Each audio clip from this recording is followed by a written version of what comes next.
कृपा प्रकरण है एक सेवक वाणी में, उसमें दो भाव रखे गए, एक अकृपा और एक कृपा। कृपा प्रकरण में देखिए, जब तीसरी भूमिका आती है कृपा पात्र की, पहली भूमिका है मुख से प्रियालाल के जस का गान, नाम कीर्तन, नाम जपना, और चित्त से आचार्य और आराध्य देव के चरणों में अखंड रति हो जाना, और मन से बार बार उनकी सेवा, उनका सुमिरन, ये सेवा के लिए ही संकल्प उठना, ये पहली कृपा है। ये आचार्य गुरुदेव की, इष्ट देव की पहली कृपा है। मुख बरनत हरिवंश, चित्त नाम हरिवंश रति, मन सुमिरन हरिवंश, ये है जो कृपा हरिवंश की। फिर दूसरी कृपा, दूसरी भूमिका उदय होती है, सब चराचर जीव से प्रेम का व्यवहार, क्योंकि मेरे प्रभु ही सबके अंदर बैठे हुए हैं, पर किसी से कोई स्वार्थ की आकांक्षा नहीं, कोई आकांक्षा नहीं, कोई चाह नहीं, सब जीवन सो प्रीति। पर रीति निवाहत अपनी रीति क्या है? सब सोहित निष्काम मति। कोई किसी से बदले की चाह नहीं, ना द्वेष के बदले की चाह, ना राग के बदले की चाह। वो राग द्वेष से अलग भगवत भाव से सेवा करता हुआ निष्काम। श्रवण कथन परतीति, बस अपनी वाणी जी का गायन, वाणी जी का श्रवण और विश्वास, किसी श्रवण कथन से, नाम वाणी से हमें श्यामा श्याम की प्राप्ति हो जाएगी। श्रवण कथन परतीति, परतीत माने विश्वास, ये है जो कृपा हरिवंश की। अब तीसरी भूमिका, शत्रु और मित्र में समान भाव। क्या भक्त का कोई शत्रु होता है क्या? नहीं, भक्त की तरफ से कोई शत्रुता नहीं होती, पर जो तमोगुणी आंतरिक हृदय वाले होते हैं, उनको भक्त का यश चुभता है, उनको भक्त की जो उन्नति है भागवती, वो उनको खाए डालती है। अब वो हर प्रकार से सोचेंगे इसका कैसे पतन करूं, इसका अपयश हो जाए, इसका नाश हो जाए, तो वो शत्रुता का भाव करे, पर आपके हृदय में फर्क नहीं पड़ना चाहिए। ये तीसरी भूमिका है हमारे प्रेम रस प्राप्ति की। शत्रु मित्र समझाने, जैसे बड़ाई करने वाला, सम्मान करने वाला ठीक हो वैसा ही आपको दिखाई देना चाहिए, निंदा करने वाला, अपमान करने वाला, वैसे तो निंदा करने वाला ज्यादा पूज्य है। क्यों? क्योंकि वो हमारे अशुभों का नाश कर रहा है, निंदा करके, अपमान करके हमारे अशुभों का नाश कर रहा है। वो हमारे जो प्रारब्ध भोग हैं उनको काट रहा है। वो कितना कृपालु है, भगवान उसके अंदर प्रेरणा दे करके हमें परिपक्व कर रहे हैं। इसलिए निंदा करने वाला, अपमान करने वाला, तिरस्कार करने वाला हमारे हृदय में पूज्य भाव होना चाहिए। ये प्रेम प्राप्ति के लिए बहुत जरूरी है। शत्रु मित्र होगा, बड़े बड़े महापुरुषों के जीवन में बड़े बड़े विरोध हुए हैं। अगर विरोध ना हो तो भक्ति में रंग नहीं, जब विरोध आवे तो नाच पड़ो कि भक्ति रंग ला रही है। भगवान विरोध पैदा करवाते हैं। क्यों करवाते हैं? क्योंकि आप उस भूमिका से ऊपर उठे जिससे कोई भी विरोध आपका स्पर्श न कर पावे और आपकी भक्ति अबाध और अखंड बनी रहे। तो शत्रु मित्र सम जानि, मान मान अपमान सम, अपमान और मान दोनों को सम मान करके सब। अगर कोई सम्मान कर रहा है तो उसकी मति, अपमान कर रहा है तो उसकी मति। सम्मान और अपमान में दोनों में समान स्थिति होनी चाहिए।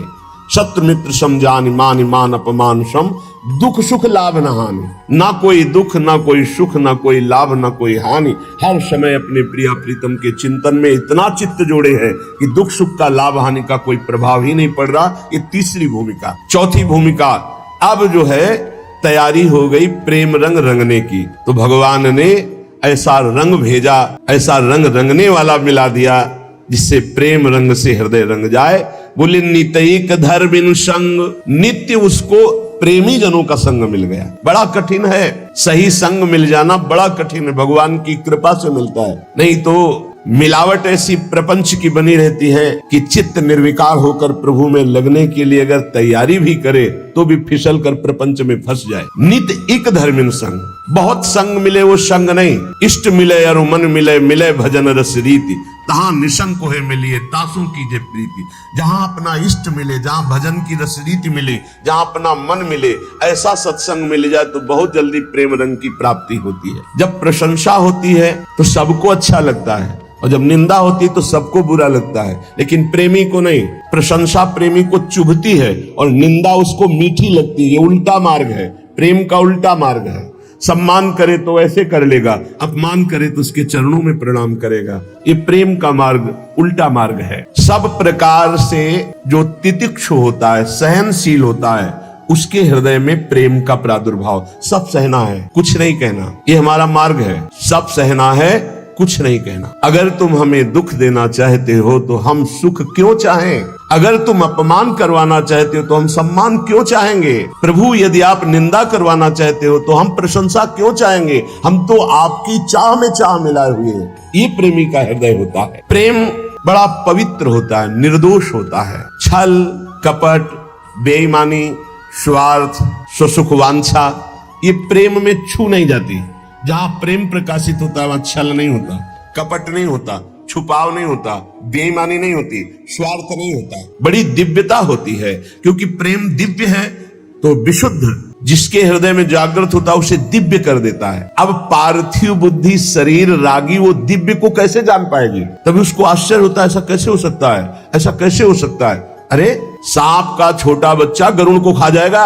अगर भगवान कृपा दृष्टि से देख ले तो है छोटा सा लघु ब्याल खाए गरुड़ को खा जाए। मस्कई कहें बिरंची अजय मसकते हीन, ब्रह्मा को मच्छर बना दे, मच्छर को ब्रह्मा बना दे, जड़ को चैतन्य, चैतन्य को जड़, कर तुम अकर तुम अन्यथा कर तुम, सर्व समर्थ प्रभु का प्रेम प्रकट हो गया तो दिव्यता।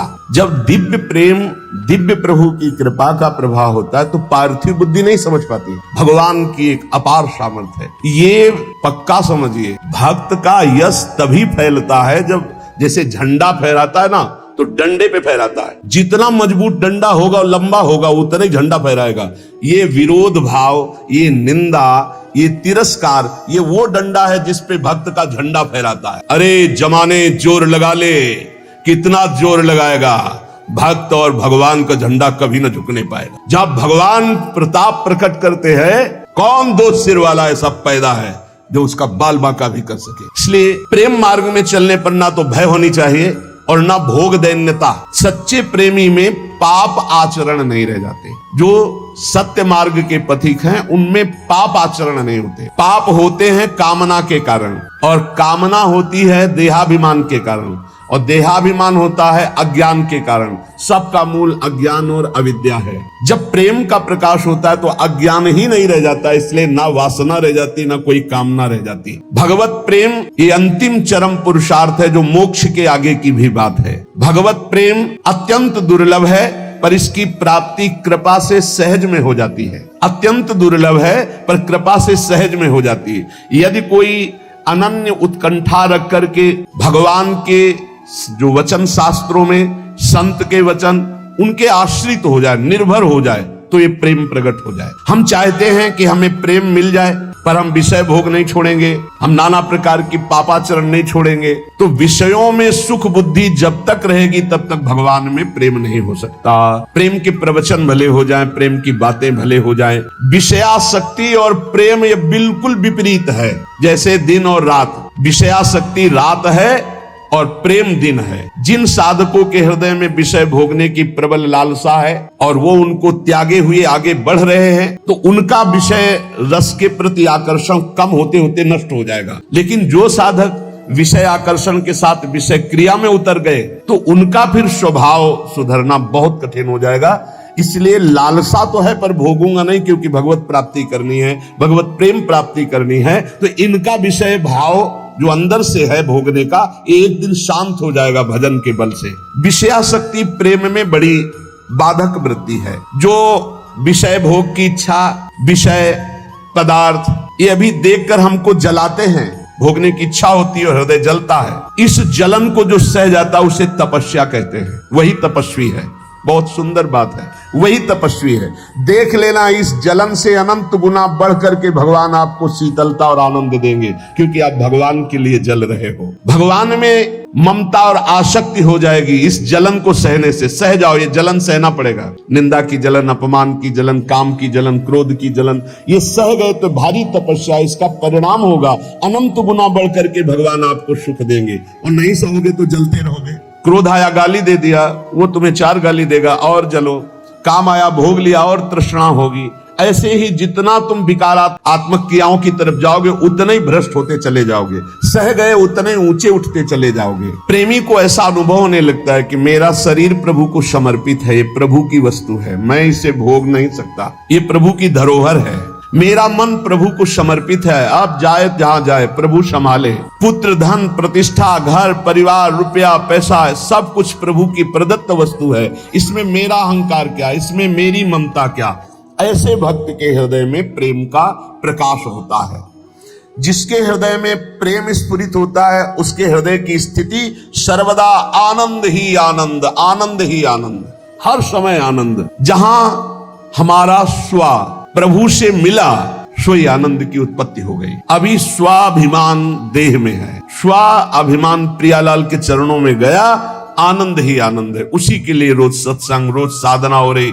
किसी समय प्रियालाल हमारे अहंकार को मिटा दे, स्वीकार कर ले। तो जलना तो पड़ेगा, इधर जल लो, थोड़ी दूर जलन है फिर आनंद है, और इधर तो जलन ही जलन है। जलत ज्वालम, ये संसार जलती हुई ज्वाला के समान, काम क्रोध लोभ मोह मद मत्सर। प्रेम का मार्ग थोड़ी दूर का ये जलन वाला है। इसे देखकर कायर पुरुष वापस हो जाता है, भोगों में फंस जाता है। परंतु जो इस आग में कूद पड़ता है उसके लिए आग चंदन से भी शीतल बनकर के महासुख देने वाली बन जाती। केवल डरना नहीं है, ये डराता है कुछ नहीं। ध्यान मत दीजिए, नाम जप कीजिए, लीला गायन कीजिए, सत्संग सुनिए। जो ही आगे बढ़े तो शीतलता ही शीतलता, आनंद ही आनंद। अगर घर में है और आप सारी घर की क्रियाएं भगवद अर्पण कर दें और नाम जप कर रहे हैं और प्रभु से अपना संबंध स्वीकार कर लिए हैं, जो हमारा संबंध जन्म जन्मांतरों से है। पहला संबंध तो है ही कि हम भगवान के अंश हैं। दूसरा गुरु प्रदत्त संबंध होता है, सखा या वात्सल्य या गोपी या सहचरी। अपने संबंध को जो मान रहा है, सारी क्रियाएं प्रभु के लिए कर रहा है, हर समय नाम स्मरण कर रहा है, बिल्कुल भगवत प्रेम प्राप्त हो जाएगा, निश्चित भगवत प्राप्ति हो जाएगी। प्रेम में भोग है पर शरीर संयोग नहीं है। प्रेम में श्रृंगार है पर राग नहीं है। प्रेम में आसक्ति है पर अज्ञान नहीं है। प्रेम में वियोग है पर बिछोह नहीं है। प्रेम में क्रंदन है, रोना, पर दुख नहीं है। प्रेम में विरह है पर वेदना नहीं है। प्रेम में सेवा है पर अभिमान नहीं है। प्रेमी को मान भी होता है, मान है पर धैर्य नहीं है। बहुत ऊंची। प्रेम में त्याग है पर संन्यास नहीं है। प्रेम में प्रलाप है पर बेहोशी नहीं है। प्रेम में ममता है पर अज्ञान जनित मोह नहीं है। प्रेम में अनुराग है पर कामना नहीं है। तृप्ति है पर अनिच्छा नहीं, प्रबल इच्छा है। कैसा स्थिति? तृप्ति है और इच्छा है। प्रेम में सुख है पर चाह नहीं। प्रेम में देह है पर देहाभिमान नहीं। प्रेम में जगत है पर माया नहीं। प्रेम में ज्ञान है पर मैं ब्रह्म हूं ऐसा ज्ञान नहीं। प्रेम निर्गुण है पर मोक्ष नहीं। प्रेम में लय है पर स्मरण नहीं। लय किस कोटि का? मैं भगवत चिंतन में लय, ये स्मृति भी गई। इस उच्च कोटि की अवस्था को प्रेमी प्राप्त होता है। ऐसे प्रेम की प्राप्ति के लिए कुछ साधन बताए जाएंगे। कह रहे हैं कि इसमें सबसे पहली बात है कि जो भगवान की कृपा से आपको महापुरुषों का संग मिला, अभी गुरु नहीं बनाया, महापुरुषों का संग मिला, सत्संग सुना, उसमें जब आप श्यामा श्याम की प्रियता की बात सुने, श्यामा श्याम की शरणागति की बात सुने, तो आपके हृदय में उसी समय बैठना चाहिए कि अब हमारे आराध्य देव श्यामा श्याम है। दूसरा, श्यामा श्याम को कैसे प्राप्त करूं, ऐसे साधन की चाह। तीसरा, किसी में भी न्यून भाव या दोष दृष्टि का भाव। चौथा, केवल भगवत प्राप्ति की चाह। ये चार बातें जब हृदय में प्रकट होती है तो प्रभु कृपा करते हैं और उनको संग देते हैं किसी रहस्य रस में डूबे हुए प्रेमी का, जो प्रभु के रहस्य रस में। अब प्रतिक्षण उसको ये लगता है मैं आगे कैसे बढ़ूं मार्ग में, बिना रसिक गुरु के आगे बढ़ा ले जाता। उसके हृदय में ये पुलक होने लगती कि मैं अपना मन, अपना प्राण, अपना शरीर, अपना सर्वस्व किसी महापुरुष के चरणों में समर्पित करके और उनके बताए हुए मार्ग पर निश्चिंत होकर चल पड़ूं। हे प्रभु, ऐसी हम पर कृपा करो।